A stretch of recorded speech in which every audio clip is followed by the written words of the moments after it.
Good morning and welcome to Unfiltered Vision News, bringing you the news unfiltered Monday through Friday, 7 to 9 a.m. Eastern. My name is Dr. Ashaki Noni Nichols and I will be your host. Good morning. Thank you so much for joining us here this morning on Unfiltered Vision News. And with that, let's get into our Kids Corner. Kid in school. He always had the newest toys and the coolest clothes, but today, something went wrong. During recess, Tom accidentally knocked Brad's new basketball into a puddle. Brad was furious. Tom said sorry, but Brad refused to forgive him. "You ruined my basketball," Brad yelled, pushing Tom away. Brad couldn't let it go. He kept thinking about how unfair it was, but his anger made him feel worse. Later, Brad saw Tom playing with others, laughing and having fun. That's when he realized, was it really worth staying mad? Brad took a deep breath and walked over to Tom. "I'm sorry I got so mad. Do you want to play?" Tom smiled, and just like that, everything was okay again. Sometimes forgiving someone doesn't just help them, it helps us too. Forgiving others makes room for more happiness, friendship, and fun. Yes. So just remember, forgiveness isn't just for the other person. It's really for us. Yeah. It's freeing when you actually are able to forgive. And it's hard. I'm not going to say it's not. There's been some of us out there, I would say the larger children at heart, right? The adults. It's like, are we ever going to be grown-ups? I don't know. I see our government. I don't want to get too far off track, but forgiveness is definitely for us, right? It helps to free our hearts and our minds. And sometimes it's hard to forgive, and you have to sometimes go back, right? And you'll know when you've really forgiven somebody, the moment you think about it and you start praying that God helps that person. That's when you know that you've forgiven them. When it doesn't hurt, right? When that thought comes to you. Because, Satan will use it against you to cause bitterness to grow. So don't let it take root. And with that, let's get into honoring God with our bodies. So God, please guard our mind and our thoughts. God, help me to fix my thoughts on what is true and honorable and right and pure and lovely and admirable. So I will think about things that are excellent and worthy of praise. God, please help my ears and help me to listen to your voice. God, help me to be quick to listen, slow to speak, and slow to become angry. God, please protect my eyes from sin's damage. God, I make a covenant with my eyes not to look lustfully. God, please speak life over my mouth. God, set a guard over my mouth. Lord, keep watch over the doors of my lips. God, please help our hands to serve generously. God, help me to do good to everyone, and especially to those who belong to our family in faith. And God, please protect our reproductive organs and help us to honor you with purity. God, help me to honor you with my body. And God, please protect our feet as we walk along your path. God, let your word be a lamp for my feet and a light on my path. And if you are new to Unfiltered Vision News, that is something that we say daily. We might say a different prayer depending on the day, but usually we start the day with honoring God with our bodies, just to set our hearts and our minds right for the day. So with that, let's get into our first article. So apparently Meta and YouTube, there was a case, and people were successfully able to go up against the tech giants. It was with social media companies after today's landmark jury decision. Meta and Google were found liable of negligence, failing to warn users about the dangers of their apps. NBC4's Darcia Phillips shares reaction from parents and both companies. Lawyers for the plaintiffs saying outside court today that this verdict is bigger than one case and sends a clear message to an entire industry that accountability has arrived. It's the first lawsuit to take tech giants to trial for social media addiction. And now Meta and YouTube ordered to pay $6 million total in damages. This is a landmark moment. It will reverberate. This is a righteous event and a righteous moment that makes me proud to be an American and proud to be a lawyer. The plaintiff, a 20-year-old woman referred to as KGM in court, sued Meta and YouTube, saying her use of social media as a child led to addiction and depression, and accused the tech platforms of using predatory tactics to hook kids on their apps so they can sell more ads. The jury found Meta and YouTube liable for negligence and ordered Meta, which runs Facebook and Instagram, to pay 70% of the $6 million. YouTube is responsible for paying 30%. A Meta spokesperson gave a statement in front of cameras after the verdict. Teen mental health is profoundly complex and cannot be linked to a single app. We will continue to defend ourselves vigorously as every case is different, and we remain confident in our record of protecting teens online. Google, who owns YouTube, released a statement saying in part this case misunderstands YouTube, which is a responsible streaming platform, not a social media site.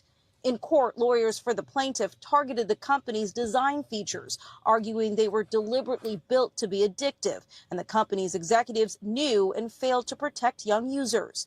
Families who say their kids were harmed by social media celebrated the verdict. Being in that courtroom and hearing those answers from the jury, it's really validated, been a complete validation of what we've been screaming on the top of roofs about for years. They knew the damage, they assessed the risk, and they moved forward anyway. Experts say this case is likely just the tip of the iceberg as more lawsuits are pending against tech platforms that may force a transformation of social media as we know it. So it has to send a stern message to the platform that maybe the courts and the legislatures will get involved in limiting the access of kids to social media that could hurt their mental health. Meta and YouTube say they plan to appeal the verdict. In downtown Los Angeles, I'm Darsha Phillips, NBC4 News. Yeah. So, I mean, yes, they will appeal. But people have been saying this for a long, long time, right? They have. And so I did, I went to Grok and I was like, okay, so what are we doing? So I said, will this verdict affect government agencies that knew the risk about this social media addiction and admitted it I meant to say years ago, not about years ago, but it says no, this verdict will not directly affect or impose liability on government agencies that acknowledged social media addiction risk years ago. It targets the private companies, right? Meta, YouTube, Google, for their own product design choices, not regulators or public health officials. So, what the verdict actually is, the YouTube link that is sent, it says the plaintiff, now 20 years old, testified that childhood addiction to these platforms worsened her depression and anxiety. The jury awarded $3 million in compensatory damages, right? 70% for Meta and 30% for YouTube, right? Some reports note additional punitive damages, bringing the total to $6 million. But the core finding is liability on all counts for negligent design, right? So it's not a criminal case, it's civil, right? And it's a private lawsuit. So Meta and YouTube plan to appeal. So this isn't a class action. This is just one person that went up against the tech giants and they were able to do it. Now, the government agencies did know and admit the risk years ago. Okay, so it says you're correct on this point. The U.S. government agencies and officials publicly flagged these exact issues well before 2026. This is more than likely, I'm not sure of their defense, but this is probably, if they were smart, they probably used this in their defense. So in 2023, the U.S. Surgeon General under HHS, so this was during the Biden administration, issued a major advisory on social media and youth mental health, warning that excessive use, especially more than 3 hours a day, doubles the risk of anxiety, depression, and other harms. It cited addictive design features and called for more transparency and safety measures from platforms. Now, in 2024, the Surgeon General Vivek Murthy publicly called for warning labels on social media platforms like those on tobacco, alcohol, and urged Congress to act, citing strong evidence of mental health risk to adolescents. Now, earlier congressional hearings in 2021 and 22 onward, the FTC scrutiny on privacy addiction and state level actions built on this. Whistleblower documents and internal company files revealed in discovery showed companies knew the harms even earlier than some public warnings. So, state attorney general have actually been plaintiffs suing Meta and others over these same issues. So, why the verdict doesn't create liability or affect the agencies.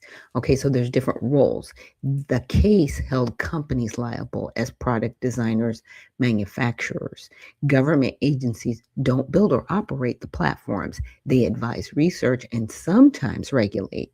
Now, the jury focused on what Meta and YouTube knew internally and chose to ignore for profit, not on what regulators did or didn't do. So it's interesting because, you heard that attorney. He was like, well, the legislators need to get involved. They already knew this. They knew this before this case. Stop that. They knew. They've always known. But if you've got a lot of people that you can control with dopamine hits, yeah, that's how we got here. Because one day you post a picture of your food and you get 250 likes, let's just say. And then the next day you do the same thing and you get 2 likes. What happens to your anxiety? That dopamine hit that you had the day before. Do you feel happier or do you feel sad? You're going to feel sad, right?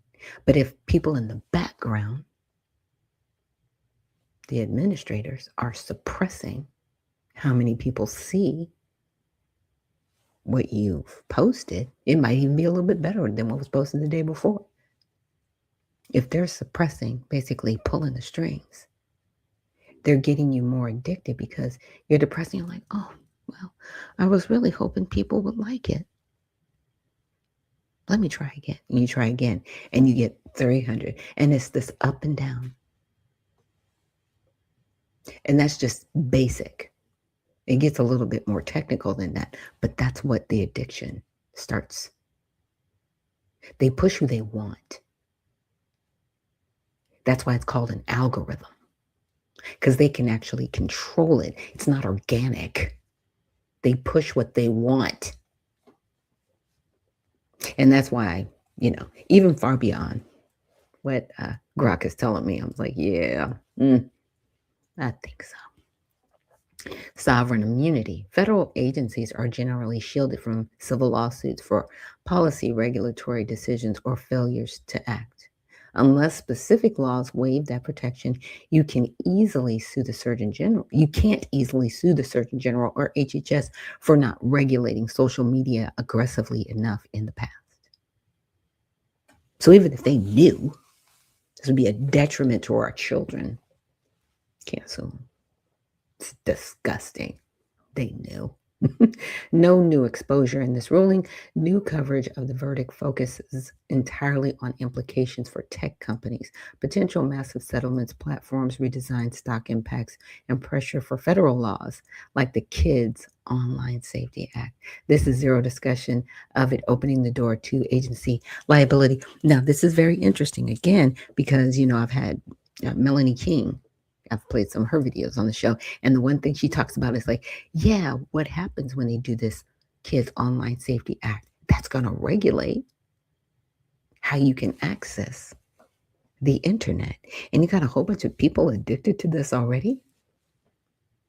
What happens next?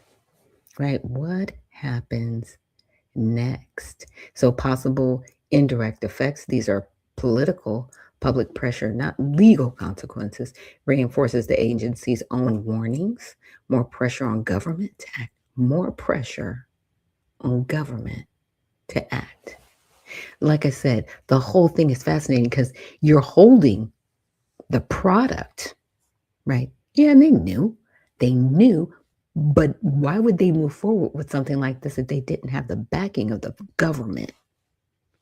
I'm sorry. The whole thing is just very incestuous. And then I'm like, nah. Nope. Not getting a pass. Not getting a pass, government. You're not getting a pass. You knew, and you were working with Meta to do it. We have congressional hearings where you said, can you suppress this? This person is posting Facebook, YouTube, Twitter at the time, and all of you said yes. Yeah, I'm not going to pull up the receipts, but I'm just saying, you did that. Congress. You know what you were doing. But let's move on. Now, there's been something else that a lot of people aren't talking about, and this is the U.S. being insolvent. Yeah, you heard me. You heard me. So let's get into it. This is a bit of news that's not really being covered right now. The Treasury declares the U.S. insolvent in a bombshell report. All right. Before I get started on why no one really understands this, let's say that this is not the entire story. The United States has a lot of tools to work with. It's as bad and all at the same time not as bad as everyone thinks it is. But you really can't understand these numbers because the human brain just isn't set up that way. Let me put it to you this way. How many days does it take for 1 million seconds to pass? It's about 11.57 days. That's 1 million seconds. How long is 1 billion seconds? It's not what comes to mind when you first think about it. It's actually 31.7 years. So just how long is 1 trillion seconds? Now that number is pretty easy to calculate with fourth grade level math, but the mind is going to struggle to comprehend the meaning of numbers that large. And this is really important because the United States just announced that it's broke. Okay, not really. And I'm not going to get into all the reasons why that's not exactly true in this video, but we're going to talk about it at some point. But it is officially insolvent and the media is really not addressing it. And I think the reason that they're not talking about it is because the numbers are literally just too big for the human mind to understand. The United States has $47.78 trillion in total liabilities and $6.06 trillion in assets. This is not even including the $88.4 trillion in underfunded or unfunded Social Security and Medicare obligations because the funding doesn't work that way. Okay, now these numbers, though, are just an abstraction on the page until we do a little bit of math using the whole time thing to illustrate this. So if I take this abstraction and I tell you that 1 trillion seconds is 31,688 years, it becomes a little bit easier to understand the scale of this issue. So the U.S. has 41.72 blocks of 31,688 years in liabilities in a dollar per second metric after we subtract out our assets. And so it's still not really understandable just by looking at the number written on a page. But what if I told you that even if we decided to pay down our liabilities by $1 billion a day, or $365 billion a year, that would take 41,720 days to pay down our liabilities to match our assets. Well, that doesn't sound too bad, right?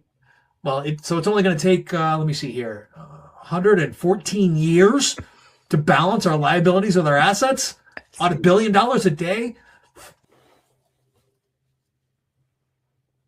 Yeah. I'm like, what? Again, I'm glad he broke it down this way because you feel like, am I crazy? Am I not? Right? So I, of course, put this through Grok and asked the question. It says, yes, according to the video, the United States is presented as insolvent. All right. Now, here's verification from official sources. The video's core claim is accurate and drawn straight from the official financial report of the United States government for fiscal year 2025. Here are the exact figures from the report's consolidated balance sheet. So assets total $6 billion. Okay, that's our total assets, right? Now, the total liabilities for 47.778 billion, right? And of course, it's working it out in trillions over here because we are in the trillions. but this is just kind of like the simpler math. So net position is negative 41 billion or negative 41.72 trillion, because this is where we're at. So in addition to the report's statements in social insurance disclose 88.4 trillion present value unfunded obligations over 75 years for Social Security, Medicare Parts A, B, and D, and other social insurance programs. These are reported separately, but are explicitly noted as much broader than the balance sheet liabilities. The Government Accountability Office has issued a disclaimer of opinion on the financial statements for the 29th consecutive year, citing long-term fiscal unsustainability.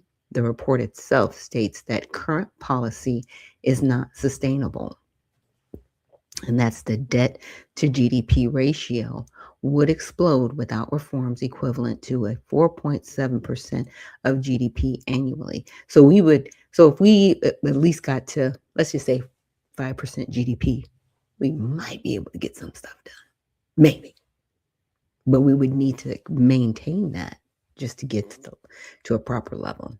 And emphasizes that the government's sovereign powers to tax and borrow allow it to meet obligations in the short term, but the trajectory is unsustainable, right? This interpretation was amplified in a March 23rd, 2026 Fortune opinion piece by economist Steve H. Hank of Johns Hopkins and David M. Walker, a former U.S. Comptroller General, titled "The Treasury Just Declared the U.S. Insolvent." The media missed it. They described the negative net position as literal insolvency under standard accrual accounting. So, important context that's not in the video. Sovereign governments like the U.S. that issue debt in their own currency are not insolvent the way a private company or household is. They cannot be forced into bankruptcy and can always print dollars or roll over debt, right? The real issue is the Treasury, GAO, and economists highlight is long-term fiscal unsustainability, rising interest cost, entitlement spending, which when you think of entitlements, those are our welfare programs, right? You've got welfare, you've got cash aid, you've got Social Security. Let's see, and I would say any other entitlement programs. And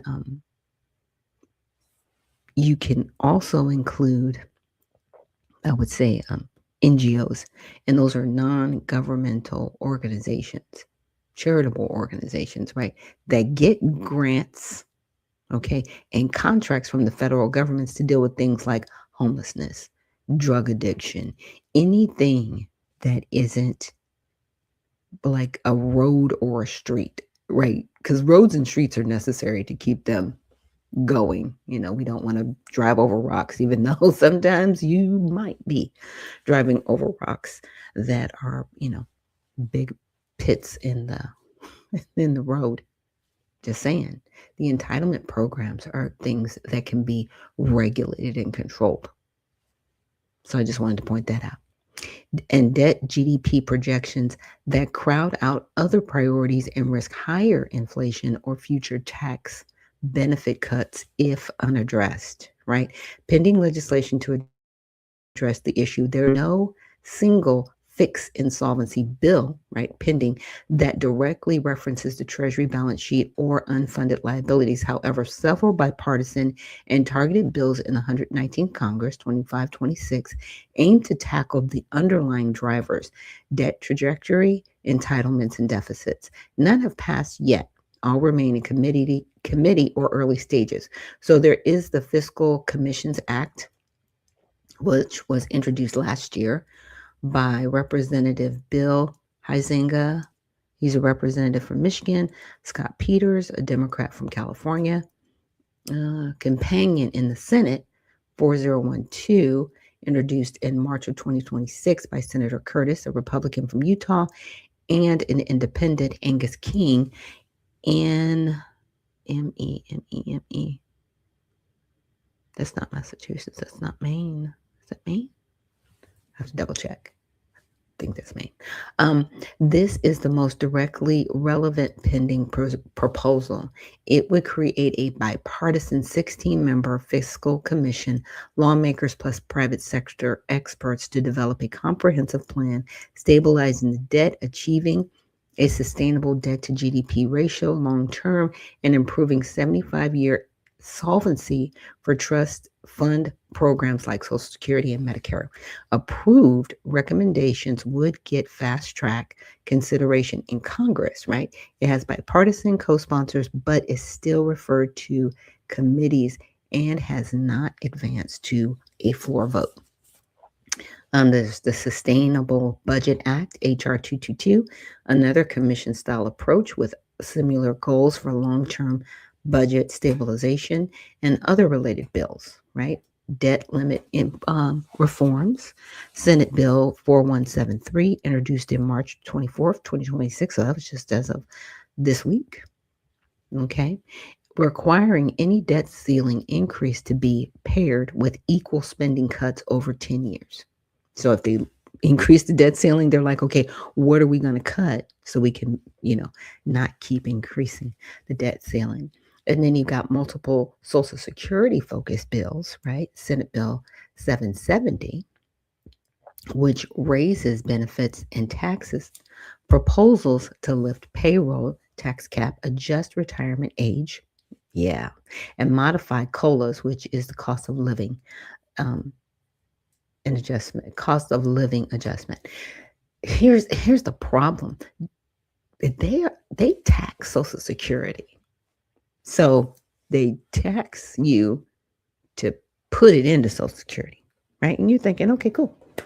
I should be living tax-free once I retire. No, they're still taxing that. Huh? Yeah. And this is, here we go. No tax on Social Security. They have to write a bill for this because right now, people who receive Social Security are getting taxed on it. Yeah, HR 904. That would actually increase costs to the system. Yeah, it would increase costs to the system because you would no longer be pulling on taxes from Social Security, which people have already paid taxes to have Social Security. It's very crazy. Again, very incestuous. Very incestuous. So the bottom line, the video is factually grounded in the Treasury's own numbers and recent expert commentary. The U.S. is not facing immediate default, but official reports confirm a severe long-term fiscal challenge. Bipartisan fiscal commission legislation is pending in the main legislative response, though it is not yet passed. Yeah, so we've got a lot of work to do when it comes to the numbers, right? And it's very interesting because amongst all this, there are still people, that benefit. They benefit on the default, which is crazy. But let's see how they're benefiting. $80 million oil bet just before Trump's announcement. Within seconds before Trump's ceasefire post, traders placed extraordinary large oil future bets, roughly 5,100 contracts on Brent WTI crude oil. 13 million barrels were traded between 1049 to 1050 GMT, worth well over $500 million. Some reports cite 6,200 contracts at 580 in that minute, immediately after Trump announced at 11:05 GMT, which is like 15 minutes later, 13,000 plus contracts, 13 million barrels. Exchange hands in 1 minute. Oil prices plunged on the news. Brent crude oil fell 15% from 112 to 99, and WTI fell from 99 to 86. By comparison, before the war, Brent traded at 300,000 contracts a day. Recently, daily volume have jumped to 1,000 contracts a day. Tom, thoughts on this story? I hate it. I absolutely hate this because the average American, the average investor has no access to this. Who knew what the president was going to say? A circle of people in Washington, D.C. They know what the president's going to say. And these contracts are going out in basically after-hour tradings that some people don't even have access to. And they put this out here. This is why we need the insider trading rules that they won't pass. You know, I look at this and I come to this. I've said it before. It's like we don't need term limits. We need jail. You know, it's like if you're there's the old joke. If a senator is elected, what should he get? And then the answer is 24 to 36, right? If you were elected, this disgusts me, Pat. Somebody made a bundle of money knowing what the president was going to say, and they went out and jumped on the contracts, a person or a group of people. This is horrible. Couldn't agree more with you. It is disgusting. And, you know, the increase in the amount of contracts in a situation where it's volatile, okay. But the timing of this certainly stinks. And I don't think it's somebody. It's timing.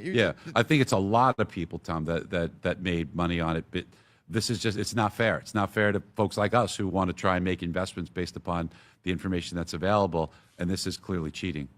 Yeah, I mean, even 9/11, the same thing happened. COVID, the same thing happened. You know, constantly when government contracts are getting given out for Google or Amazon, you know, they're front running that stuff too. So, I mean, there's just layers and layers and layers of unfair advantage for you know, the bigger investors or people in Congress. You know, they do like the payment for order flow thing where they could see a big line of retail investors come and trying to invest in something, and then they could cut the line and go in front of them before that comes in. So, yeah, there's a whole lot of nasty stuff with the way that stocks are investing is structured against the average person. Hey, let's remember, it kind of got swept under the rug, but you had 3 Fed members resign.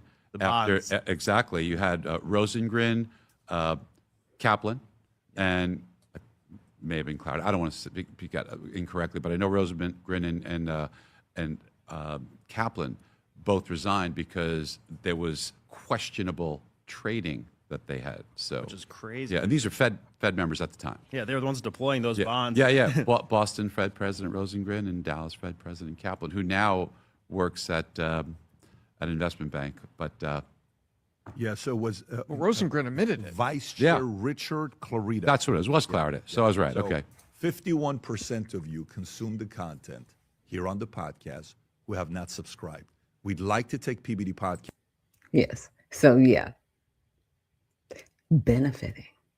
How did they know? Wow.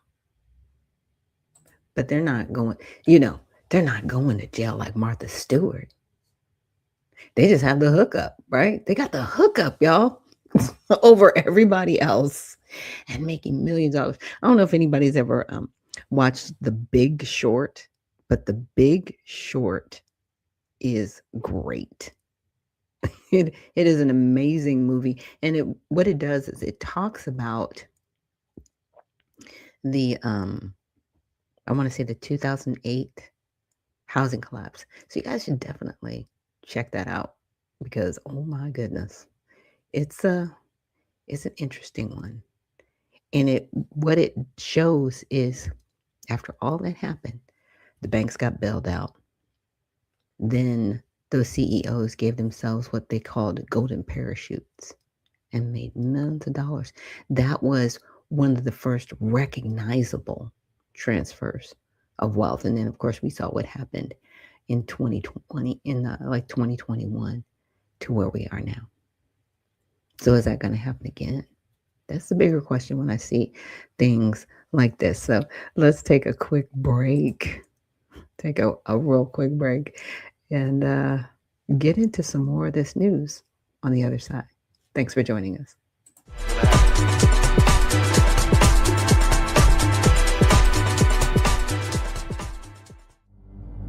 A life empowered is closer than you think. We're all looking for a better way. Reimagine what's next with a new sense of exuberance. Why not power on like you mean it? Or power off blissfully? A better sleep is a better awake. You've never moved like this before.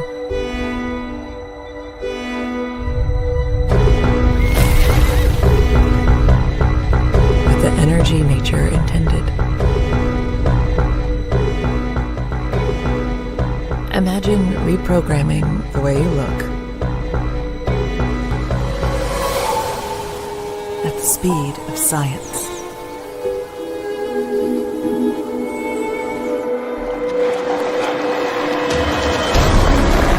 At longevity. exhilaration. It's next level rejuvenation. Take your well-being from the inside out and outside in.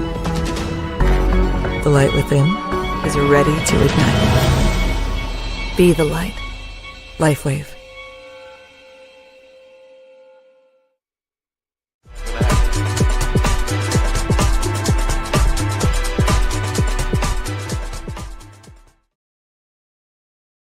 And we're back. Thank you so much for joining us here on Unfiltered Vision News, bringing you the news unfiltered Monday through Friday, 7 to 9 a.m. Eastern.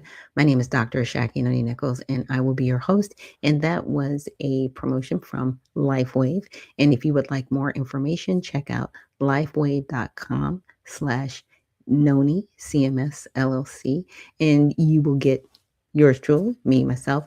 I am a distributor for LifeWave, so I can answer any questions that you might have about the product that you saw in that ad, which is X39. And what it is a patch that actually helps your cells to regenerate. And everybody has a different experience. With me, it has helped me with a feeling of sensation in my back. I'm someone who had back surgery years ago, and it has really helped me.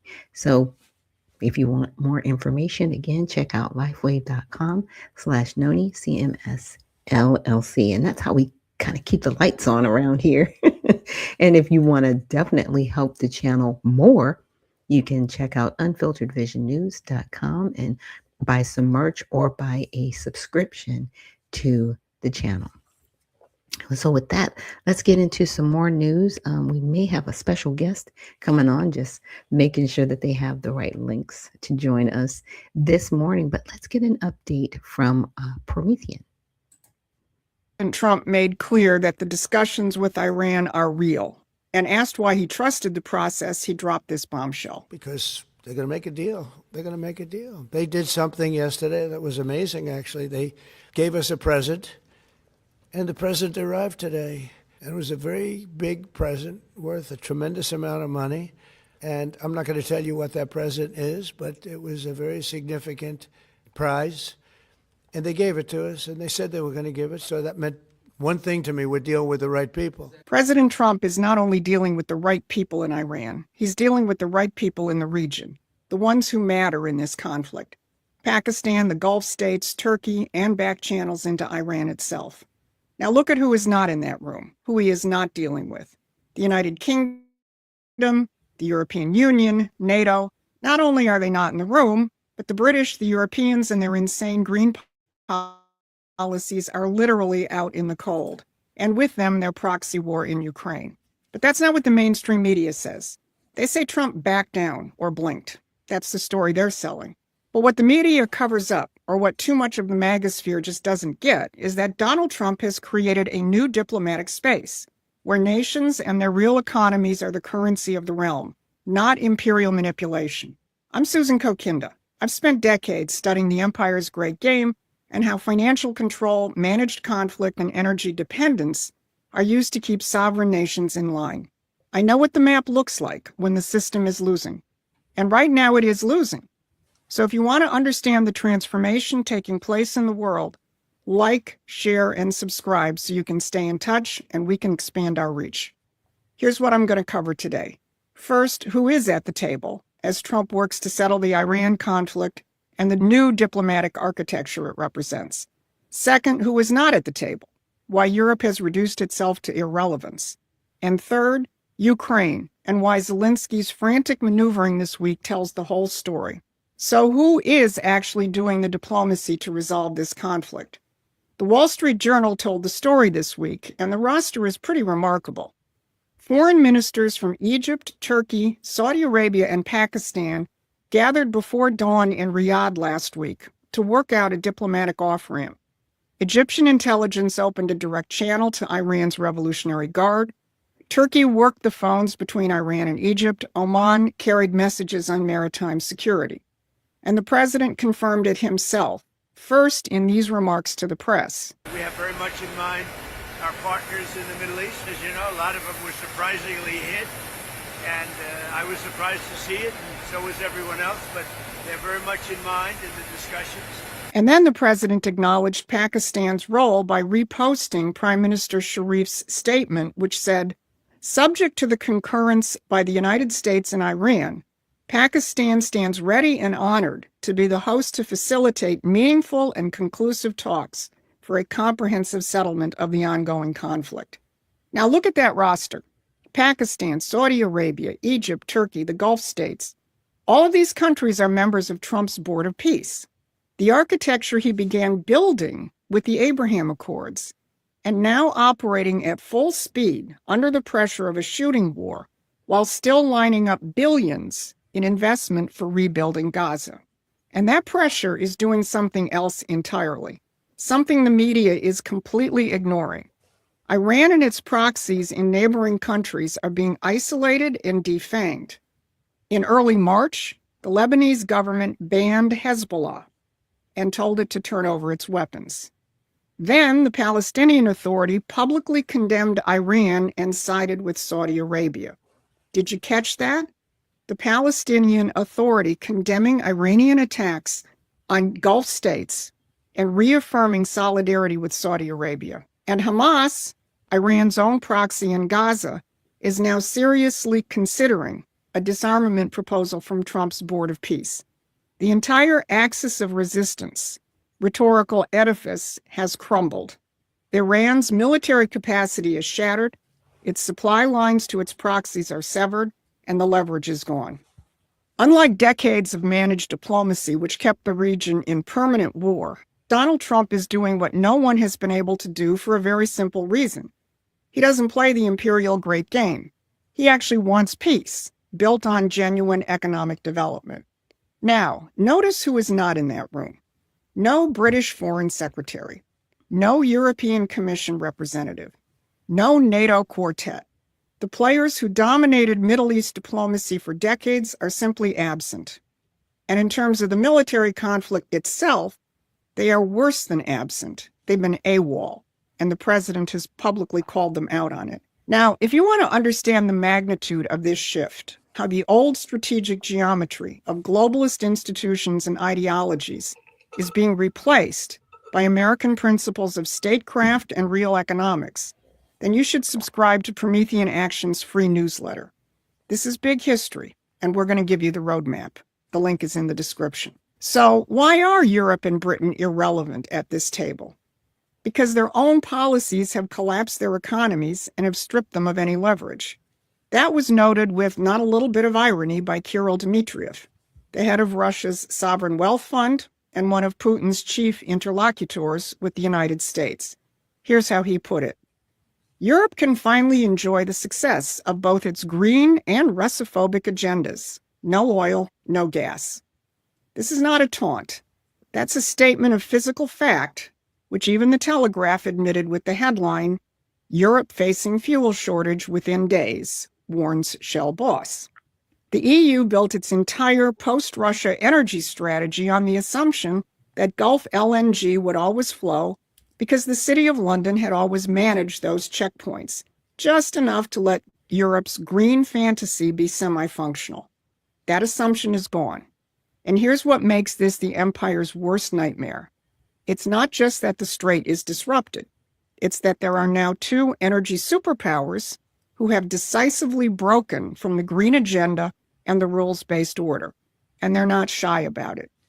Here's Donald Trump this week posting the numbers on American dominance in fossil fuel production thanks to his policies.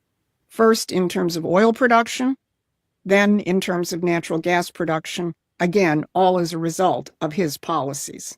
And here's Dmitriev posting Russia's dominance across all natural resources. Think about that. The United States and Russia simultaneously flexing their sovereign energy power in the same week, while Europe scrambles. No longer playing by free trade rules, no longer deferring to green energy mandates. Sovereign nations acting like sovereign nations. So what did Europe do this week when faced with all of this? They blinked. Twice. The European Union, which has been slow walking a $750 billion LNG deal with the United States for months, suddenly fast-tracked it for a vote this Thursday. And then, quietly, with almost no fanfare, Brussels pulled its scheduled April 15th vote to permanently ban Russian oil imports, citing current geopolitical developments. They haven't put that back on the agenda yet. What that means in plain English, they can no longer afford the ideology. Dmitriev said it best. Green agenda, Russophobia, no oil, no gas, no seat at the table. And nowhere is that loss of a seat at the table more visible than in the situation facing Ukraine. Because the patron Zelensky has always counted on is Europe, and in particular Britain. And Europe just spent this week proving it has nothing left to offer. The New York Times, of all places, captured Zelensky's predicament with this headline. Zelensky sends negotiators to the United States, hoping to revive peace talks. But catch the subhead. The Ukrainian president has said he has a very bad feeling about the effects of the Iran conflict on Ukraine's own war. The week before dispatching his team to Washington, though, Zelensky himself went to London to try and shore up support from his main sponsor. The Telegraph called it his Don't Forget About Me tour. While in London, Zelensky met with King Charles for an unprecedented fifth time and addressed the British Parliament in person for the second time. That's Zelensky working his British relationship as hard as he can because London is the patron he knows. But here's the problem. Britain has no energy cards left to play. Starmer can sign defense declarations and talk about not losing sight of Ukraine, but he cannot supply what Trump's New World configuration runs on, which is oil, gas, and physical economic leverage. He doesn't have it. Zelensky's very bad feeling is well-founded. The war in Iran is not a distraction from Ukraine's situation. It's a clarifying lens of a new strategic geometry. The energy and economic framework that sustained the British-directed proxy in Ukraine is being dismantled in real time. Europe can't fund it. Britain can't underwrite it. The United States has moved on to a much bigger stage of history. So look at the map. The players shaping the new Middle East are Pakistan, the Gulf states, Egypt, Turkey, sovereign nations engaging with the United States administration that deals in physical reality, not imperial management. Europe is screaming for the energy it spent years sabotaging its own access to. And Ukraine's most powerful patron is a country which is pretty much out of cards. They said Trump had no strategy. The map says otherwise. Iran did send Trump a present this week, and the old world order got nothing. Because this is a new world, being shaped by the principles of economic and political sovereignty and led by Donald Trump. Promethean Action is building a movement that understands that. So please become a member or contributor and help advance that fight.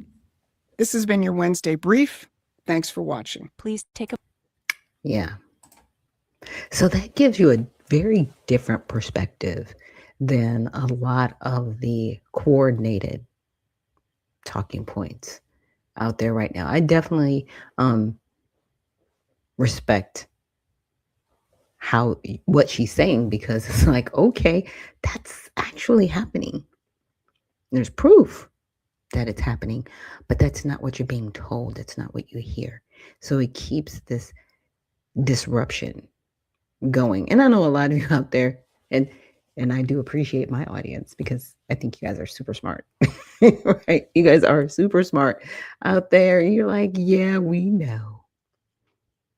Putin owns Trump. Is it? Does he really? Does he really? Is he owned by everybody? Like, he's owned by Putin. He's owned by Netanyahu. He's owned by a lot of people, right? But the question comes back to, for me, is, are we sovereign? Because, a lot of people will ask me, well, you're a Trump supporter. I'm like, no, I don't support Trump. I support the seat of the presidency, because people will come and go out of that seat. And it really comes back to really respecting our government and making sure that our government is in alignment with what we need. Now, he's doing a lot of things that are far different from most presidents. He says himself, and you'll see him in certain interviews where he says, I am a negotiator. This is, this is what I do. I negotiate. I make different things happen. So, like, okay, gotta respect it. All right, okay. I see our guest is here. So let me bring him on up to the stage. You guys have seen him here before. It is Simon Nully. Okay, let me bring him up. Hi, Simeon. How are you? I'm doing marvelous. How about yourself? I'm doing great. Good to hear you. And I can hear you very well. So I know you had an update for us. So I'll let you go ahead and get into it. Unfortunately, really good. So, God bless me. I'm also the CEO of a company called Multinational Investment, and we deal with investment trade. So, two of our partners were supposed to be here today. I really wanted you to meet with them. One of them, his name is Mr. Miller, right? And the other, he's a sheik in Saudi Arabia. But unfortunately, a missile, the brief on a missile actually hit his palace, so he wasn't able to join us. Is he okay? Yeah, okay. That's why he was letting me know that the brief from a missile hit his palace. Oh my I was goodness. like, no, sheik. Everybody want to, but he'll be here. He'll be here shortly. And Okay. Mr. Miller stated he's going to join us. Mr. Miller is a former Navy guy. So he's a Navy veteran. We got to forgive him from Army, of course. Right. So we forgive him for making that decision. But he's one of the smartest people I know for transparency. And he's just extremely intelligent, very wise. So you can ask him anything, as well as myself, pertaining to matters between Iraq and, my apologies, Iran and the U.S. As you know, earlier I told you that we were stepping away from from the congressional race to deal with the diplomacy. And this is actually for these particular reasons. We can always excite our network and deal with those high-level discussions. Somebody in our network will be able to take control, especially since now we know Russia is actually aiding Iran, right? Which is it's very troubling. So a lot of magnitude. See, Iran is one of those countries that if you excite them, then they have a tendency to escalate things, right?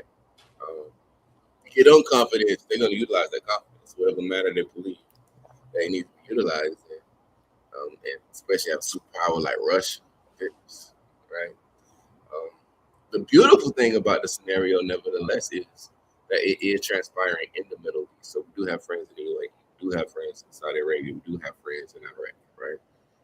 Sheikh himself, he's actually from Iraq, and he got his Sheikh title in Iraq, I believe, and then moved over to Saudi Arabia. So there are additional levels where he can actually meet with people. He actually currently in a meeting with the son of the president for Iraq right now. They're having their discussions. We want to speak with the United States and how we can mend some of these relationships and work together. As when you have a scenario of this magnitude where you have global unrest, you're going to need global network to bring a lot of the stability in place. You see, and obviously you see why I was a candidate for Congress, because technically on the congressional level, how we're maneuvering, it's really not that. You don't see too many congressional personnel jumping in, saying that they want to try to establish some level of peace, right? That's not their position, right? It's more legislative how we're going to take care of the citizens. Those high-level conversations are more in the lines with the President of the United States or Department of State Marco Rubio in those capacities. But God just blessed us with a network that extends throughout the globe and exciting them and magnificent arenas is how we try to get control of this. It's gonna need a lot of hands on. It's gonna take a lot of hands on to deal with this. You saw the embassy was hit. The embassy in UAE was hit. The embassy in Iraq was hit. The Iran is just hitting. Name embassy in the Middle East. They just moving significant. You see what's going on with the Strait of Hamas, which is pretty bad for the citizens here in America. I mean, goodness, you see that Israel also attacked Hezbollah. They're attacking them as well over in Lebanon. Yeah, and Libya. Yeah, they attacking Libya as well. But you need as many hands as possible. And honestly, full transparency, when I look at the list of candidates on the Democratic side, it's literally not one candidate on the congressional side, 13th, that can deal with this. This is a monster. This is a monster of a problem, right? Who can deal with this? There's nobody over there, right? Did Mr. Miller join this call? I see 3 people still. Yes. I'm going to bring Mr. Phil up now. He's such a genius. Hello, it's so nice to meet you. Good Same morning. here. How are you? Nice to meet you. So please introduce yourself to our audience, and then I'll let you join in the conversation with Simeon. Philip Miller, representing as a COO for MIG. And so I don't know what else you want me to talk about, really. Simeon had asked me to come to the meeting here. And so I said, yeah, I'll join the meeting. He said he was going to ask some questions. He may need me to jump in and help him answer some things. So that's basically why I'm here. Okay, great. Thank you for joining. And like I said, I'll let Simeon pretty much lead the conversation because he has a topic that he would really like to bring to our audience today. So, as you can see, goodness, look at Mr. Miller, way more handsome than I am, right? I can't wear it like that when I get older. I'm old. Man is now. So, Mr. Miller is actually he's a registered Democrat, right? Mr. Miller registered Democrat, which is pretty good. You know, I'm registered Republican. You see, but when you have these types of relationships, these type of alliances, and how we work together, obviously in the company with multinational investment group, like you stated earlier, like I stated, and in the sheet, he's also part of us as well. We have to come to a understanding that it's not about parties at this moment in time. It's not about greed at this moment in time.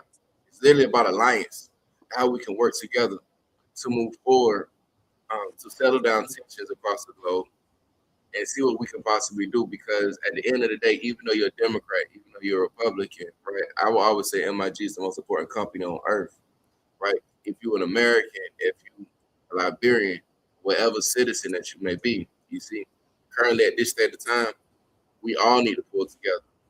We all need to pull together because we all live on this globe together, right? We all still inhabitants of this great paradise, this great bubble that we live in, this beautiful marble called Earth. We're all here together for peace and humanity to move forward. That's what we need at this moment in time to work together. This is my brother right here, Mr. Philip Miller. So again, like we were talking about earlier, Mr. Miller was discussing the U.S. as it relates to Iran, right? And this tension is currently going on, right? And the role that MIG play as we switched over from the congressional seat to move over to the diplomat seat to move forward. Mr. Miller, we had a briefing, we had a nice we had a nice introduction in D.C. at the embassy, right? Yeah. A nice introduction at the embassy. It rained, sleet, hell, and shine. We was there. But again, it's going to take for this level of turmoil, tumultuous of volatility and instability that's currently being implemented throughout the globe. This significant level of turpitude between the nation is going to take all hands on deck to move forward. And again, Mr. Miller can attest, after we serve this capacity, we do plan on rolling back over with those credentials in diplomacy, like I heard you saying earlier, with negotiations, right? With negotiation out under our belt as another benchmark and a milestone of accomplishments of this significant magnitude, then we'll take our congressionals. But I love for you to, Mr. Miller's a Navy guy, extremely educated, smart as a whip, one of the smartest people I know. So, you would ask him any, or he can get some insight on, his ideas, his thoughts, as well. Okay, Well, well, Jimmy, thank you for your service, Mr. oh, Phil. thank you. Thank you. So, Simeon, I had come on here because, I thought we were going to talk a little bit about, some of the technologies that we have, Okay. in our company, right? And Mhm. so, with part of the company that I was a part of is called Disruptive Robotics and Engineering before I came over to MIG. And so MIG is actually going to probably engulf, DRE, which is the short name for it, Disruptive Robotics and Engineering. And so we've been in government contracting for many years. I'm a Lockheed Martin guy. I worked for him for about 13 years. Left from there and went and worked for V2X. I worked for Computer Sciences Corporation. Won many contracts for the government and everything, Homeland Security, cybersecurity. I done aerostats and all kind of contracts that I've won over the years.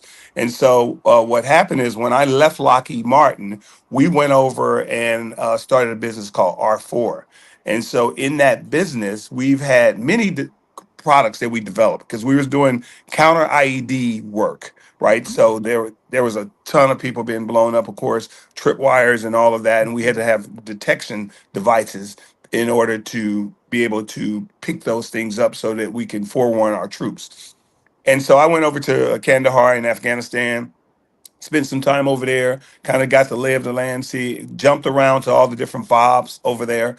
And then I had come back here, and then our group, along with one of our business partners, came up with a product called Finder, which is a radar, S-band radar, that basically it takes and it can propagate forward, and it can detect whether people are in, homes, or if they're in a building, or if they're in a car. So we went over to Nepal when they had the big earthquake. I think it was not. Yes. Yeah, it was back in 2015. Mm-hmm. And so they brought their search dogs out there, and they did. SAR was out there, which is search and rescue, and they went and they had the dogs sniffing, and then they pulled their dogs away. They had finished their search, and so what we did is we had our machine finder, and we said, well, give us an opportunity to point our finder towards this rubble, and it was just it was devastation everywhere, right? Mm-hmm. And so we pointed the device towards the rubble, and we realized that there was someone there because the heartbeat sensor, what it does, it takes your heartbeat and takes your breathing. Everyone has a specific signature, and we Yes. capture that signature, and we know that it's a human being. It's not a dog. It's not a cat. It's not anything. It's a person.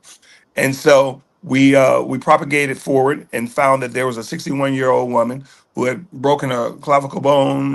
She had an arm broken and a leg broken, but she was alive. And they had completed their their rescue mission, Wow.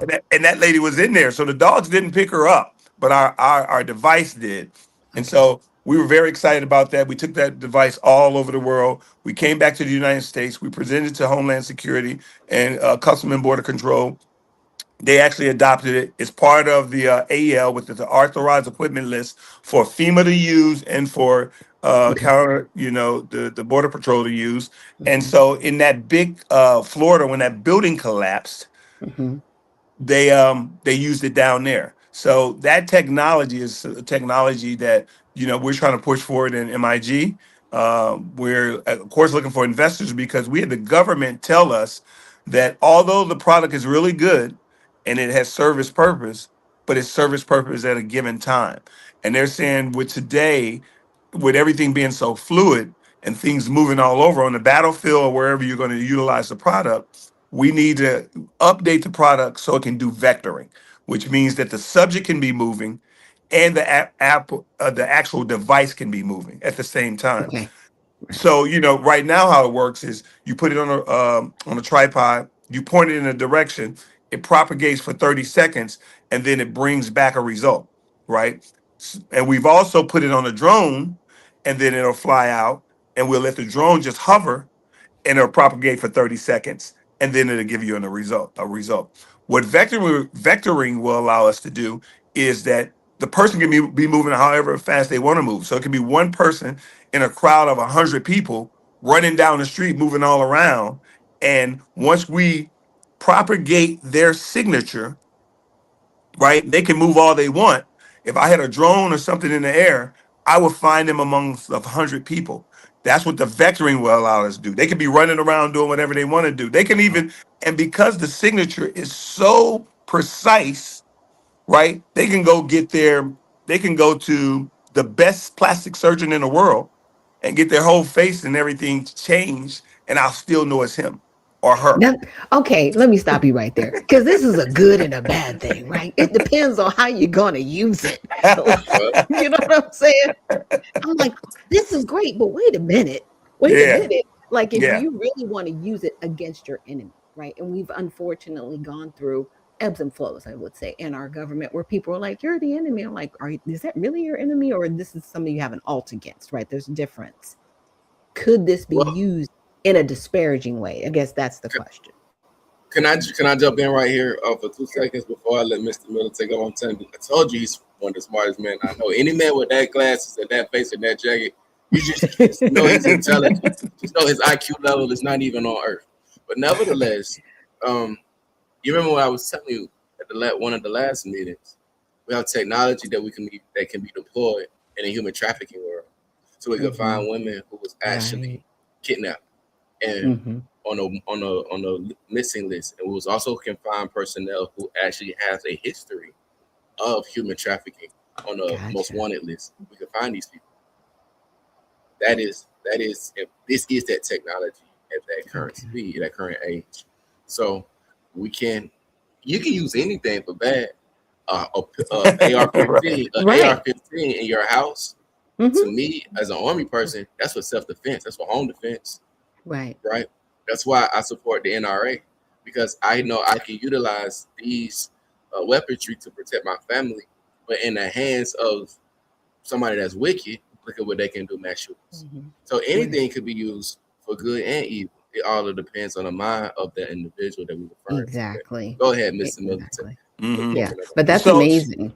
I want to answer that because you're absolutely right. It can be anything could be used for good or evil, right? So that is just the situation.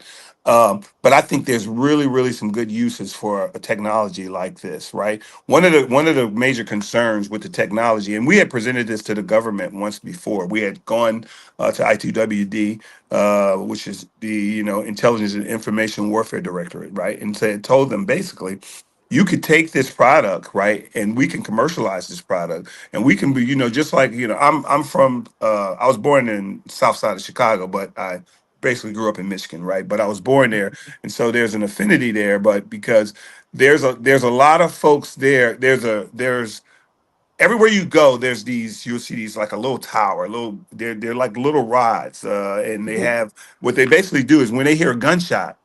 If there's shooting in the area, it alerts the cops and they come to that area to see, okay, what's going on in the area, right? And so we had spoken to the government and said we can do and we were going to call it Athena. We can do a thing called Athena, where because I worked in telecommunications space where we built towers, right? And I did that for probably about 10 years. And so I had crews and we would build towers and we would do small cell, upgrades. And so as you go, you have the repeaters going down the road to keep your cell phone connected, right? So I'm just saying we could put when we presented this to the government, here's Athena. We can, and where those small cells go, we can put a small little box with our technology in there, right? And that could do some tracking as well. So for example, right, people are always concerned about PII. I don't want you with my personal information, right? So if I take your signature, but I don't have your name, how do I know who you are? I don't know you specifically by name, but I know you by signature. So now if I take that signature and I put it into a database, right? And then later, God forbid you don't but later you go do a crime, right? And that signatures in that database, you go do a crime. I don't know your name, but I know that signature matches the same person that was in the area that did that crime. So now I go, okay. So now we can do a number of things. We can go take potential folks that we believe was involved in that crime. I can walk you through just like any metal detector. So when you come to the police station, I bring 15 people in there. I say, just walk through the door. When you walk through the door, I take your signature. My device is there. And now that signature matches right up to the person that was in there at that crime scene and there. And I go, it's you, right? Never have to know your name, right? Never get involved in your PII. Never get involved because you lose certain rights once you commit a crime, right? Right. So that is those kind of things. Like we even told the like some of the special forces, like you can put it on the end of your rifle, and as they bust down the door and they put their gun in first, then they turn, right? Mhm. Well, our device could detect there's a person in there, right? So you like, okay, I know there's someone in here. I don't have to, hey, announce you're in there. So it just has so many, it has such utility in how you can use the equipment. And we even had some of the African folks say people are running through the bush because they're taking the tusks from the elephants. And once they Yes. do that, they run through the bush. So the reason why they said it'd be nice to put that on a drone and then fly over top and know that somebody's down there running through the bush, right? And so just things like that. And that's why we're looking for investment to get this product to a place where it can be vectored. And if we can do that, we have utility for the government, utility for commercial use, ability to patent it in a number of hospitals and all across. So yeah, there's just a number of ways we can use the product. I'm really surprised that the government doesn't want to use it. It's They did. interesting. They Oh, they did. did. They Yeah, they did. did. They did use it.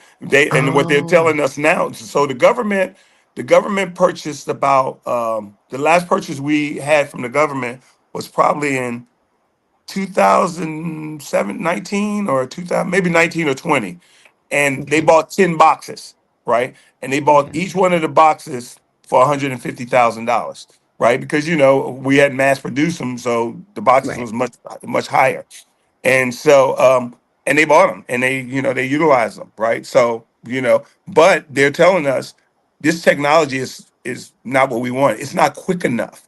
We don't want something we got to sit on a tripod and let it propagate for 30 Right. seconds. Mhm. It's got to be able to move, so yeah. Gotcha.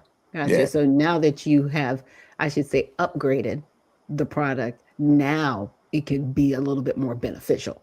Well, we have not upgraded the product because Okay. we use in order to get that product where it's at the current product that we have boxes right now that does exactly what I'm saying. But to get it Mhm. to the point where it's vectoring, where the subject can move and the device can move, will take some engineering, right? Gotcha.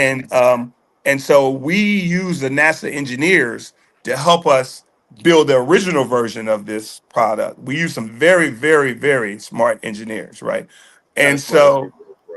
Not and as smart. says they're way smarter than me. They're very, very smart engineering I would love to see engineers. And so we need those type of people again to do the upgrades. Okay, And well, now, we need the funding to do everything. So we've been out talking to folks trying to get them to do it. With AI, people Mhm. are they somewhere else now.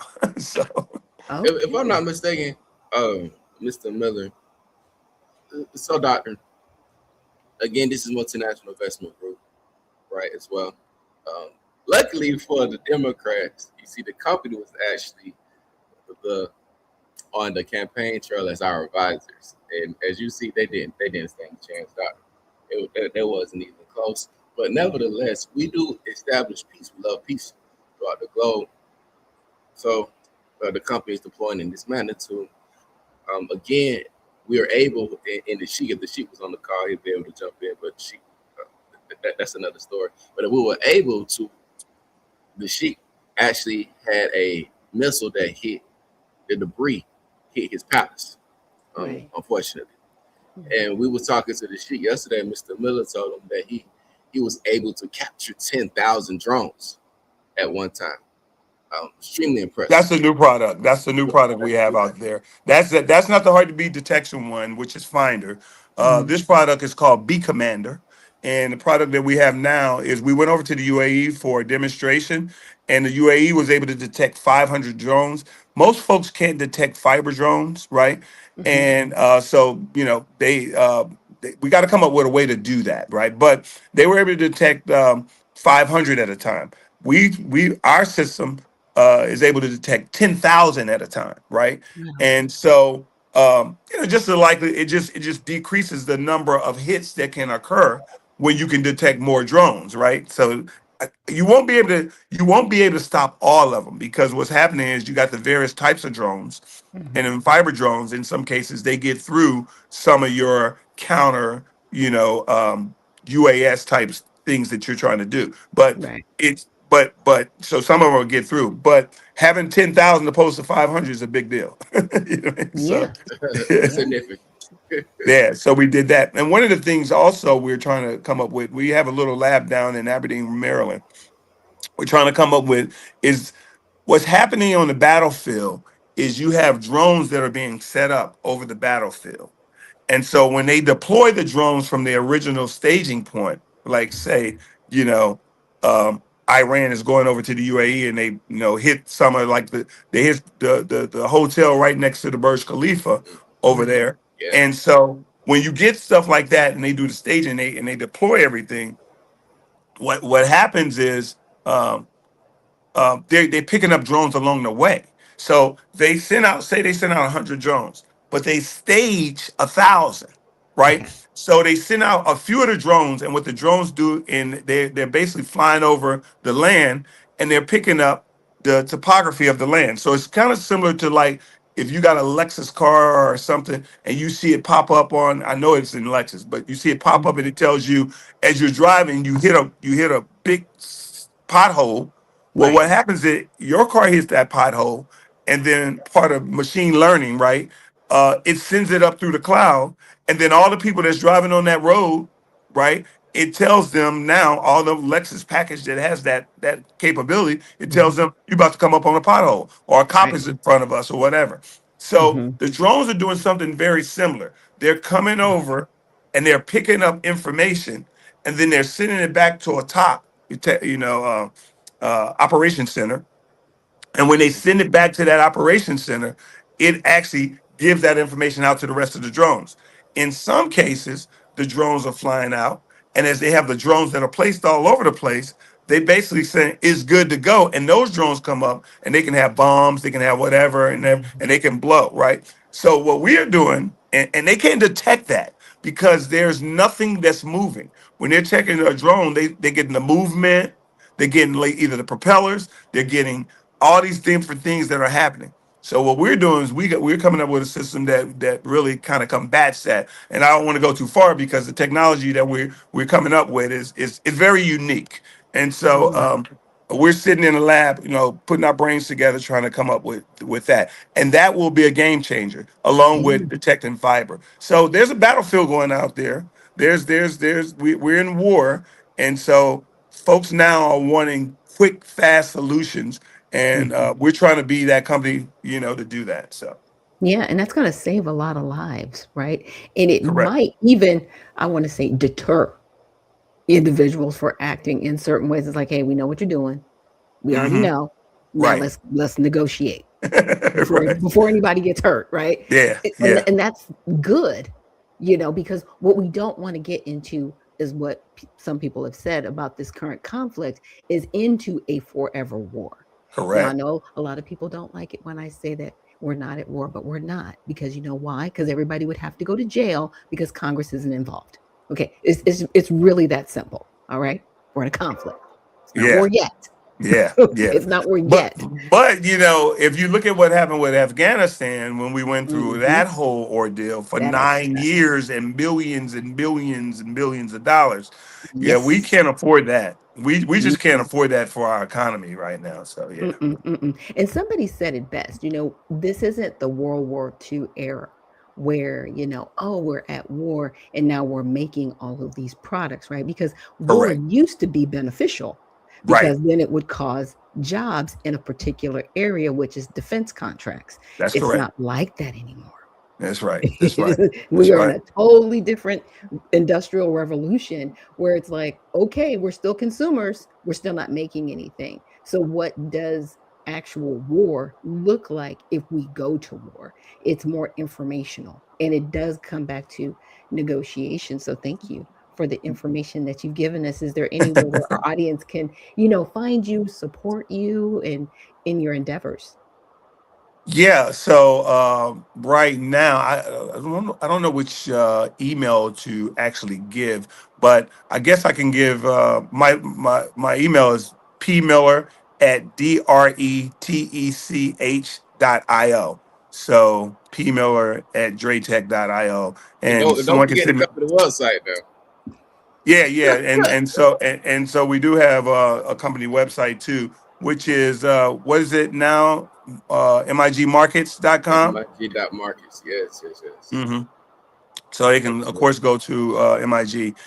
But one of the things you said there about not doing anything and building anything, I just wanted to make this last point. The I guess they did have a meeting with Northrop Grumman, like our government had a meeting with Northrop Grumman and trying to pull them in because we're running out of ammo or whatever they need to build there for as munitions are concerned, and so. But even that doesn't get the kind of jobs back in like the World War II and like that era. It just doesn't present those type of jobs.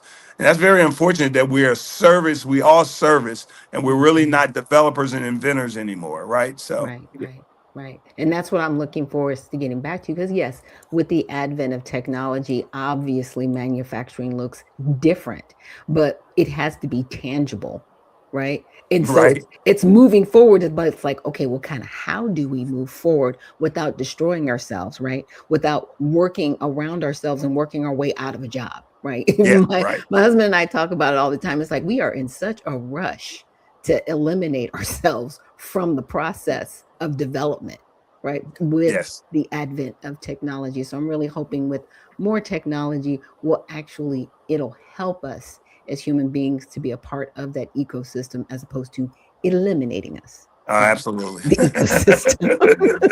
I want to say another thing too as well. So I'll let you guys have last words, and then I'll let you move on with your day. Go for it, Mr. Miller. Oh no, I just appreciate you guys inviting me to this meeting here. So, not much for me to say. If anyone again wants to contact me, it's at pmiller@dretech.io. Wonderful. And the company website, Mr. Miller. Okay. And markets. I forget what it is, Simeon. So you give that out. MIG.markets. Okay. And the last thing that I want to say, we did acquire some medical supplies that you're aware of. And we thank Mr. Miller and the team for assisting in that transition. So we was able to acquire those medical supplies. Our company, again, Multinational Investment Group, we are in a position, a very unique space that we can support countries as well as pursue legislation seeks as well as support countries in peace. In this magnitude, we are looking into working with the Sheikh to deploy some of these medical supplies over to some of the embassies that was hit during these magnitudes, during these strategic battles that Iran, that's what they call it, in the strategic battle. So what we're currently doing is supporting those embassies and supporting the citizens across the country, across the nation, across the world, abroad, letting them know that they still have friends. Not everybody's enemies, so we can bring these things together. In the same portion, we still do have technology that's able to protect the citizens from these devastating attacks. You saw what happened in Lebanon, where 10,000 citizens was actually displaced, with 10,000 citizens died, 1 million citizens was displaced in Hezbollah, and also across the grid. So we have what it takes to continue to push for peace, fix those areas, clean up the messes, as well as still protect citizens while we move forward, trying to find a way to seize all of these battles diplomatically, since there was a 15-point ceasefire that was transferred from America to Iran. Iran did respond with theirs, with their list of demands. So we are trying to do everything that we can in our capacity to assist the embassies, the companies here for the support. Again, this is the main reason why we switched over from the congressional to the diplomacy, to bring on technology to kick in some level of negotiations, see what we can do as an entity to move forward. Wonderful. Well, thank you so much. And please let the Sheikh know just our condolences if anyone was lost in that tragic incident, and that our prayers are with him. I think the Sheikh is more upset that about his palace is he got like a lot of gold over there. I think that's really what his main issue is. trying to figure out how he can get that fixed on the cheapest manner. It must be nice to be a sheik. Mr. Miller, why aren't we sheiks?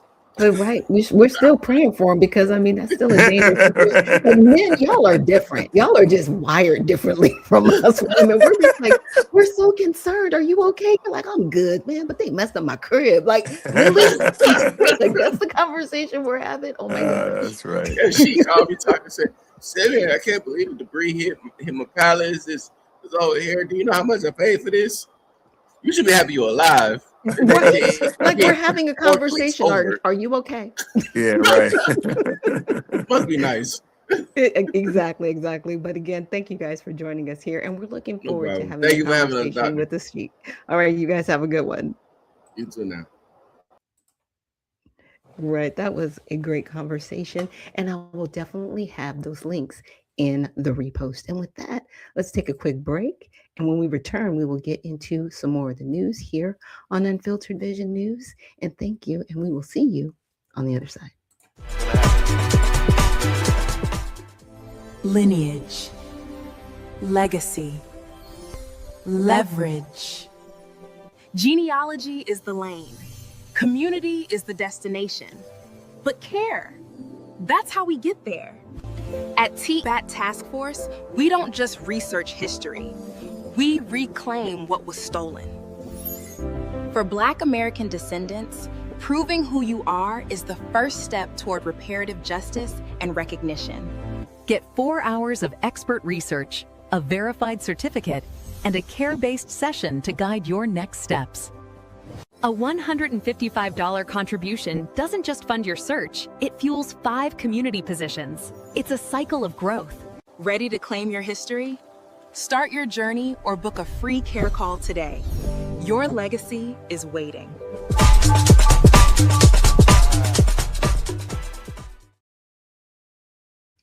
Good morning, and thank you so much for joining us here on Unfiltered Vision News, bringing you the news unfiltered Monday through Friday, 7 to 9 a.m. Eastern. My name is Dr. Ashaki Noni Nichols, and I will be your host. Thank you so much for joining us. And if you were joining us in this last segment, we had Simeon Nully.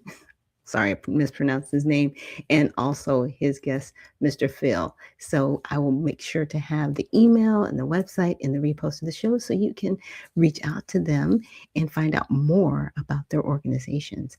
So with that, let's get back into some more news. All right. Lots going on, but I wanted to check out a few updates on X. Now, this one was very interesting. So let me set up the video before I bring it up here on screen. But it says many people don't know this, but we pay a fee on every airplane ticket purchase that's supposed to go directly to a fund to fund TSA, right? But 10 years ago, Congress passed a bipartisan legislation that diverted the security fee revenue into a general slush fund. Yeah, everything is a scam. Let's check this out. The massive scam here that literally nobody's talking about. Okay, so if you pay close attention on every single airplane ticket that you buy, there is something called the September 11th security fee. $5.60. It's on every single ticket, and you pay it up front. Now, according to the TSA website, the passenger fee, also known as the September 11th security fee, is collected by air carriers from passengers at the time air transportation is purchased, and then the air carriers are supposed to remit these fees to TSA. So in other words, you and I are directly paying for security at airports. But what's been happening over the last decade plus is that Congress has diverted the aviation security revenue away from TSA into general deficit reduction. And so the fees that we're paying, the fees that the passengers are paying specifically for airport security has now been swept into the broader federal budget through multiple bipartisan agreements, meaning that both parties are down with this. AKA the fee that you and I pay, that all the passengers pay, is not actually being used to fund TSA like it's supposed to, but rather it's thrown in some massive slush fund. So in other words, we are paying for a service that they are not providing. So FYI, if you've missed your flight because of the government shutdown or long security lines or whatever, you can actually demand a refund from the airline for this fee that you've paid. Anyway, hope that helps, and be safe out there, guys. The mask. Yeah. Will it help retrieve the ticket? No.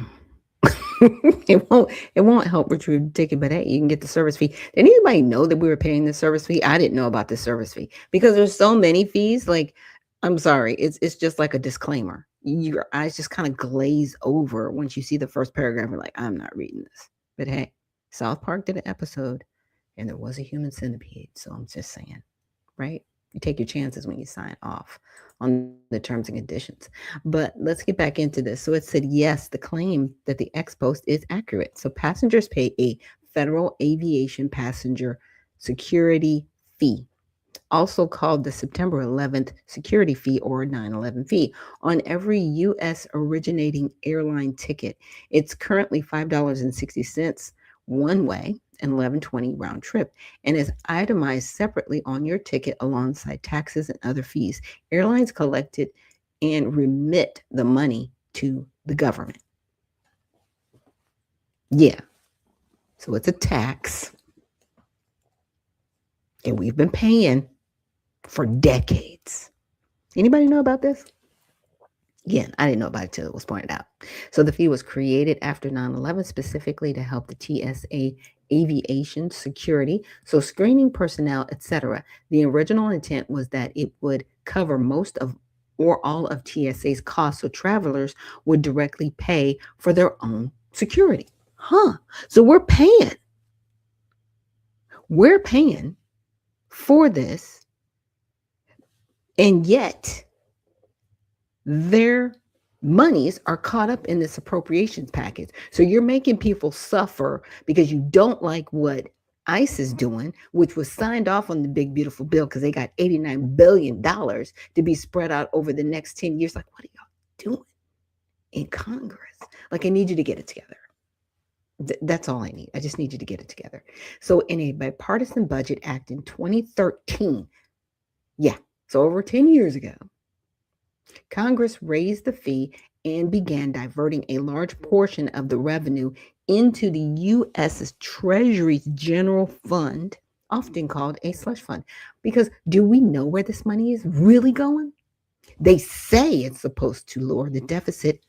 The deficit keeps going up. So it's almost like, I don't know, spraying mist on a 5-alarm fire. Like, what is going on? Really? So roughly $4 billion is collected annually for the fee, $4 billion. But we have TSA agents sleeping in their car because they can't get paid. But we're paying a fee, so they're paid. Like, what is going on in Congress? What have you done? Just a mess. So about 1/3 is diverted to the General Treasury Fund and used for deficit reduction or other federal spending not related to TSA. Then why are y'all collecting this money?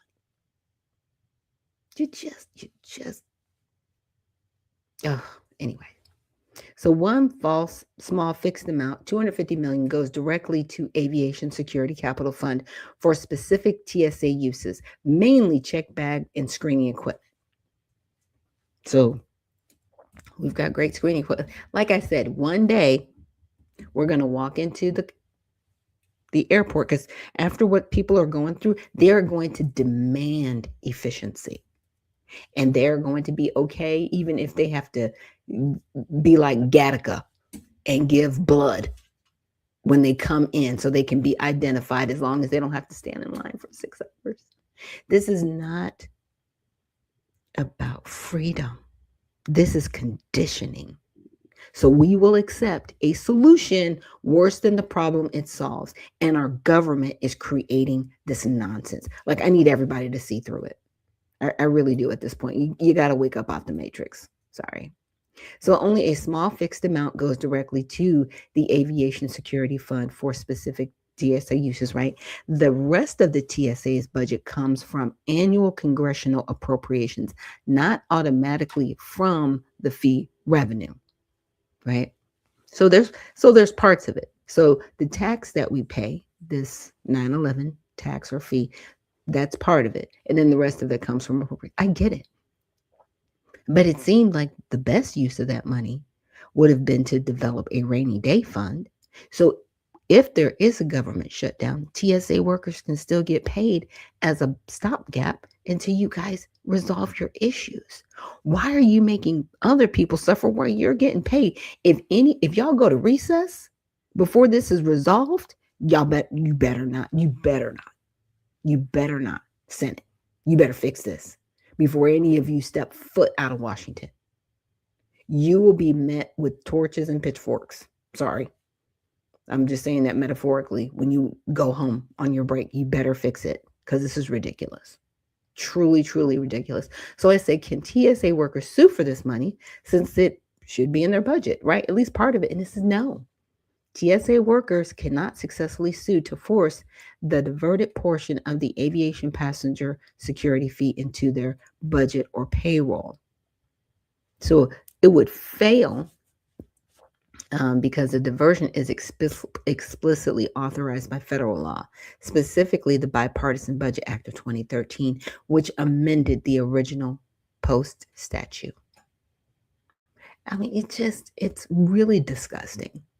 And I'll make sure that I have this linked so you guys can see the rest of it. But it's just gross what our government is doing and just how they're going about some things. Now, there's another, let's see, post that I wanted to share with you guys. And this, I want to say this was as of yesterday, but I wanted to go back, sorry, to here. Let me see if my post is in there because I replied to this the other day. Those are the key purposes. All right, sorry. Let me go to my page. It's going to be kind of funny when I go to my page because I'm going to see myself on here. But I replied to that post and I said, this is a disgrace, but the TSA, that they diverted the TSA to a general fund. And so I went and actually found the legislation. So here is the first part of it. If I could bring it up. Yeah. So it's Title IV, Transportation, the Aviation Security Services. And what it does is it repealed the amendment. And just trying to find, so the limitation fee. So fees imposed under the subsection shall be $5.60 one-way trip air transportation that originates in the airports and deposit receipts as follows. Let's go over to this. It says beginning in fiscal year 2014, out of fees received in a fiscal year under subsection after amounts are made available in the fiscal year, the next funds diverted from such fees in the fiscal year in the amount specified for the fiscal year, paragraph 4, shall be credited as offsetting receipts and deposited in the general fund of Treasury. It doesn't really outline where the money's going to go. It just says it's not going here anymore, right? So here are some of the fiscal year amounts. So in 2014, it was $390 million. And as you can see, it's gone into the billions since then. So hundreds, 100,000s, millions, billions. And this is just up until 2023. But we don't know how this money's being used. They haven't really told us, because to say that, yeah, it's going towards the deficit, is it really going towards the deficit? Do we really know what's happening? I mean, it's just really gross what's happening. Now, this was something that also happened, I think maybe a day or two ago. So the House passed a bill mandating automatic deportation for illegal immigrants convicted of welfare fraud. Okay, so there are some people that were here illegally that also defrauded the government. Like the whole thing is crazy. So crimes covered include Social Security fraud, SNAP fraud, and mail fraud, conspiracy to defraud the United States, bribery or theft involving federal funds, i.e. fraud, and other schemes targeting taxpayer resources. This is baseline accountability. Yet, 186 Democrats voted against it. So just to put that in perspective, they're like, we want to put up this bill. 186 Democrats said, we don't support that, even though it's to deport people who've committed fraud. Huh? What? This should be a zero discussion. Are you serious right now? It said if someone enters the country illegally and then defrauds public systems funded by American workers, removal is logical. It's very logical. Okay, Democrats, what are y'all doing?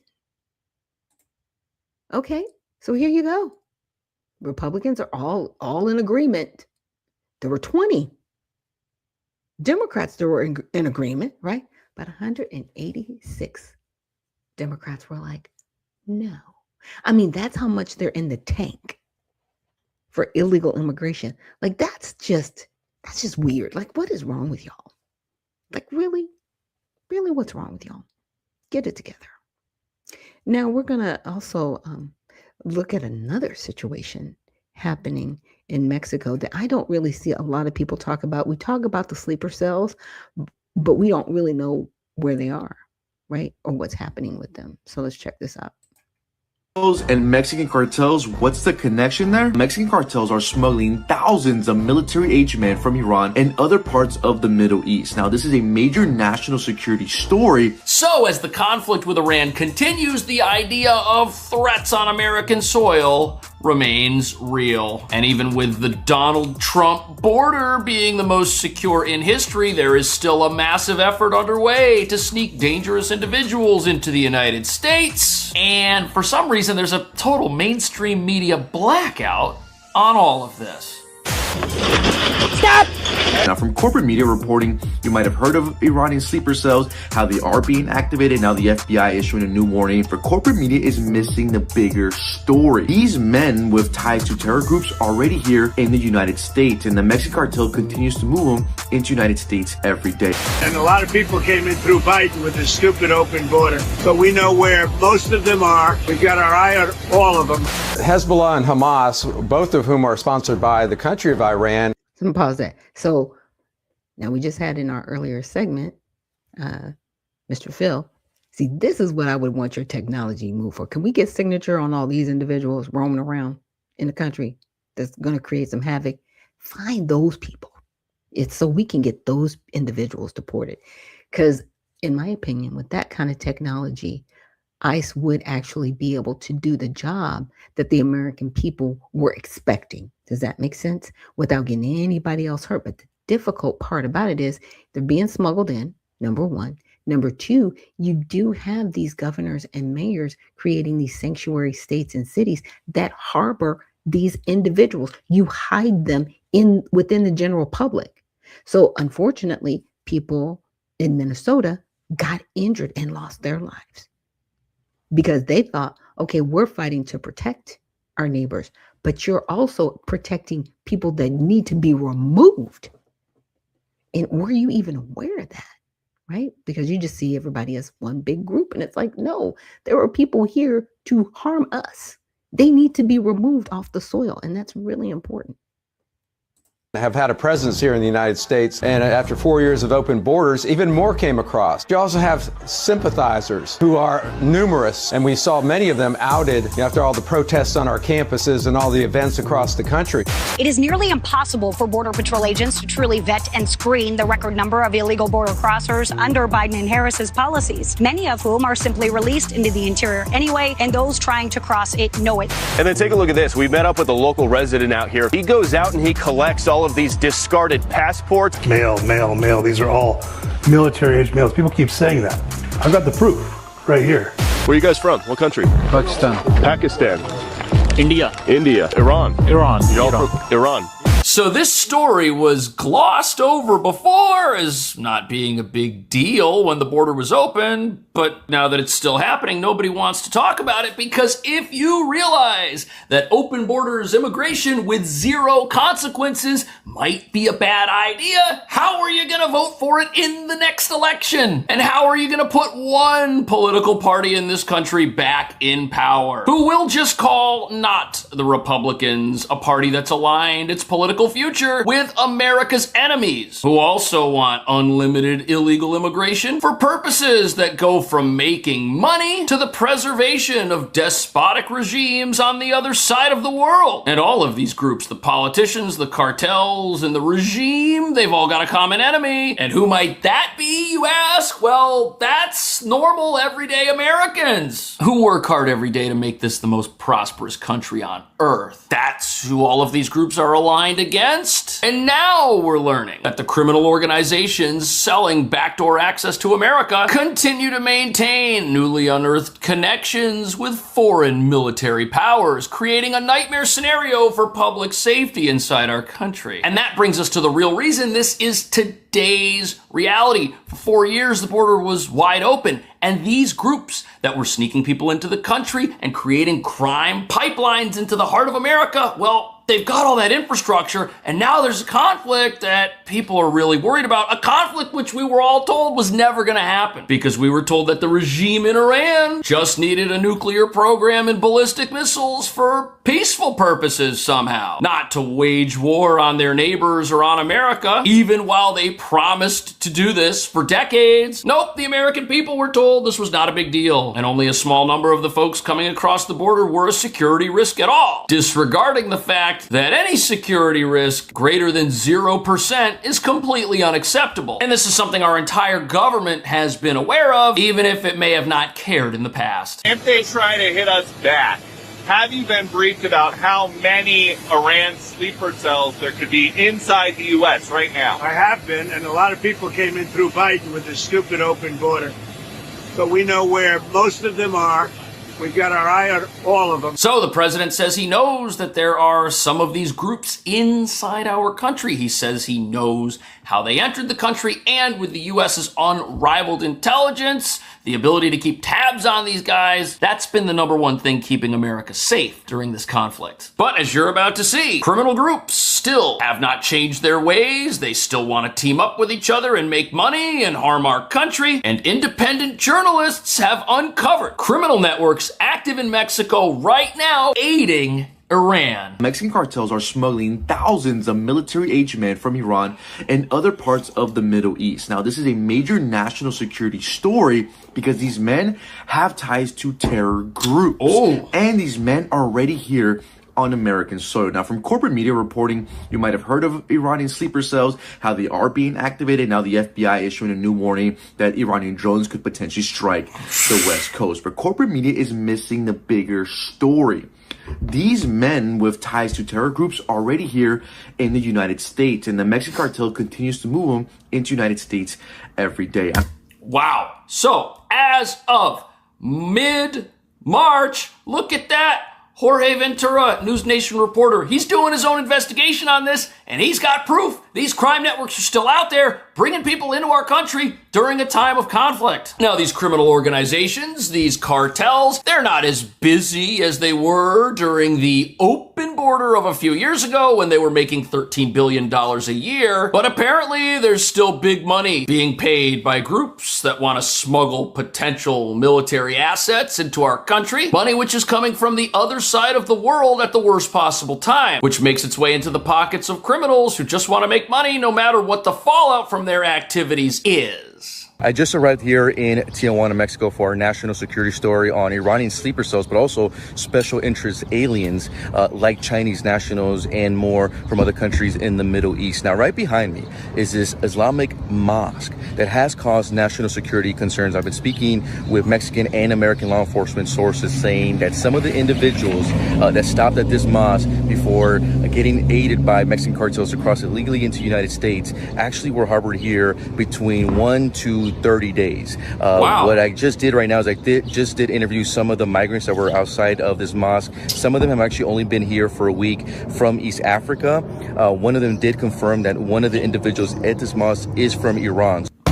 So the criminal pipelines created by these organizations, they're all still active. They've been essentially blocked with the border being closed in the manner in which the Trump administration has gone about doing it. But there are still some people who allegedly are making their way into the country. Now, we don't have millions of people coming across every single year like we used to, but anybody coming across who's bad news could be a real problem. And that's the frightening thing about this investigation. But it's coming at a time when U.S.-Mexico relations are improving. Mexico's president has finally allowed her military to work with U.S. Special Forces and go after these criminal organizations. And many of these operations have been successful. Now the only question is, how many of these organizations are out there? How big of a presence do these criminal networks actually have in Mexico? And how much of it is directly aligned against the United States? Shortly or just recently. And they did deny an interview. We tried to get an interview with the director. They denied, and we did put in some requests before we actually arrived today, and were denied. And speaking to some of my sources, they say that some of the men here in the past, especially under the Biden years, were special interest aliens and had ties to terror groups.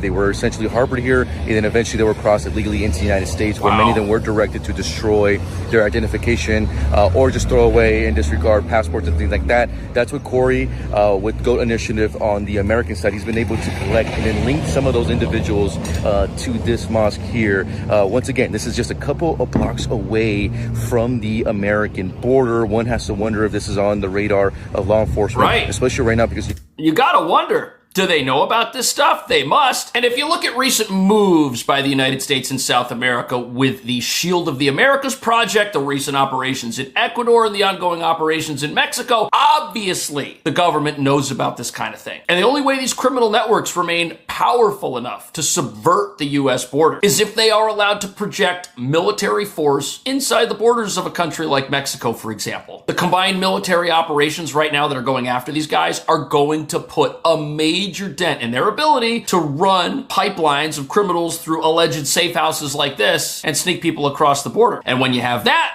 working with domestic intelligence inside the United States, a lot is being done to keep people like you and I safe behind the scenes. But now we gotta wonder, what could criminals who are already in the country be up to? Hezbollah and Hamas, both of whom are sponsored by the country of Iran, have had a presence here in the United States going way back to the 1980s. I mean, they are state-sponsored terrorist organizations.